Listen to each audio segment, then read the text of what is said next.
Hello বন্ধুরা, আমি অভিলাষ। আজ কিন্তু আমি করতে চলেছি একটা রেজিন আর্ট, যার জন্য প্রথমেই আমি এখানে মোলটা নিয়ে নিয়েছি। আমি কিন্তু এর আগেও কিছু রেজিন আর্ট করেছি, তার মধ্যে থেকে একটা হচ্ছে এইটা আর দ্বিতীয়টা হচ্ছে এইটা। আর এই দুটো রেজিন আর্ট করার পর থেকেই কিন্তু আমার কাছে কিছু অর্ডার আসতে শুরু করে, এবং আজ কিন্তু আমি আমার একটা কাস্টমারের সেই অর্ডারটাই পূরণ করতে চলেছি।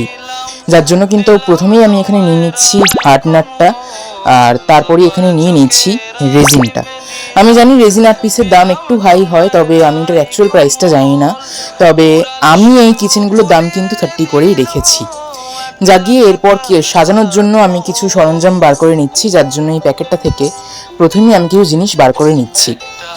সেই জিনিসগুলোর মধ্যে প্রথমেই হচ্ছে এই গোল্ডেন ফয়েলটা, আর তারপরেই আমি এখানে নিয়ে নিয়েছি এই পিঙ্ক কালারের গ্লিটারটা, আর তারপরেই নিয়ে নিয়েছি এই স্কাই কালারের একদম ছোট ছোট চুমকিগুলো। এরপরেই কিন্তু কেটে নিচ্ছে একটা স্টিকার এই কিচেনটায় লাগানোর জন্য। এরপর কিন্তু শুরু করে দিচ্ছি আমার কাজ, যার জন্য প্রথমে একটা কাপের মধ্যে নিয়ে নিচ্ছি পরিমাণ মতো রেজিন আর হার্ডনার। এটাকে ভালো করে গুলে নিয়ে সেটার মধ্যে দিয়ে দিচ্ছি এই স্কাই কালারের গ্লিটারটা। এটাকেও ভালো করে মিক্স করে নিয়ে পরিমাণ মতো ঢেলে দিচ্ছি এই মোল্ডটা। তারপরে রেজিনের মধ্যে আরও একটুখানি গোল্ডেন ফয়েল ঢেলে সেটাকে ভালো করে মিক্স করে আবারও ঢেলে দিচ্ছি এই মোল্ডটায়।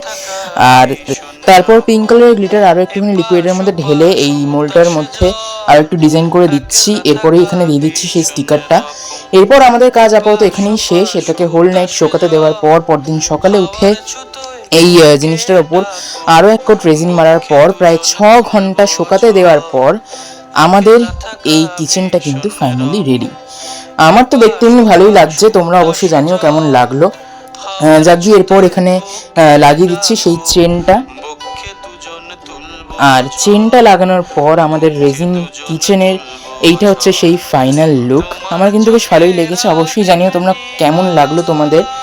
এরপর প্যাকেজিং করার পালা, আর প্যাকেজিংয়ের সমস্ত জিনিসপত্র কিন্তু আমি নিজের হাতেই বানিয়েছি, যেমন এই খামটা, আর থ্যাংক ইউ লেটারের সাথে সাথে তার পিছনে আটকানো সেই ওই প্যাকেটটাও এরপর এই প্যাকেটের মধ্যে ঢুকিয়ে সেই কিচেনটাকে ভালো করে অ্যাটাচ করে ফাইনালি কিন্তু এই খামের মধ্যে ঢুকিয়ে দিচ্ছি। আর ব্যাস, আমাদের এই কিচেন কিন্তু ফাইনালি কাস্টমারের হাতে তুলে দেওয়ার জন্য একেবারে রেডি।